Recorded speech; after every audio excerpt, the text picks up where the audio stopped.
changer de cap et surtout de commandant. Personne ne veut officiellement confirmer l'arrivée d'un nouveau directeur général, mais la rumeur est insistante. L'infrastructure est en perte de vitesse, sa gouvernance cristallise les tensions.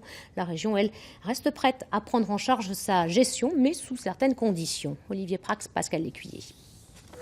La régionalisation du port de Bordeaux ne serait plus qu'une affaire de semaines.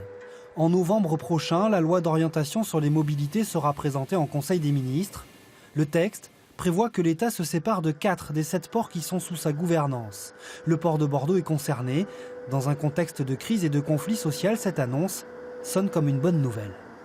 Ça voudrait dire que le grand port maritime de Bordeaux serait géré au plus près des réalités économiques du territoire. Et c'est la région qui est au plus près de la réalité économique des territoires, de par ses missions, le développement économique, mais aussi les transports et la mobilité. Déjà, ça serait un premier pas et on avancerait certainement mieux. D'abord, la première urgence, elle est économique, parce qu'aujourd'hui, tout cela fait fuir les investisseurs.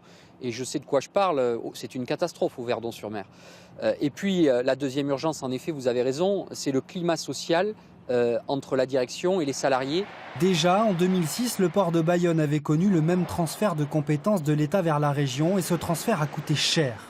Si le port de Bordeaux passe à la région, quid des 15 millions d'euros annuels alloués au dragage de la Garonne pour permettre aux porte-containers de naviguer? La région dit oui, mais sous certaines conditions. Nous nous rendons compte, au bout de 10 ans de propriété, un peu plus de 10 ans de propriété du port de Bayonne, que ce désengagement de l'État ne favorise pas le développement des territoires. Donc il reste encore pas mal de choses à négocier avec l'État, mais nous sommes volontaristes.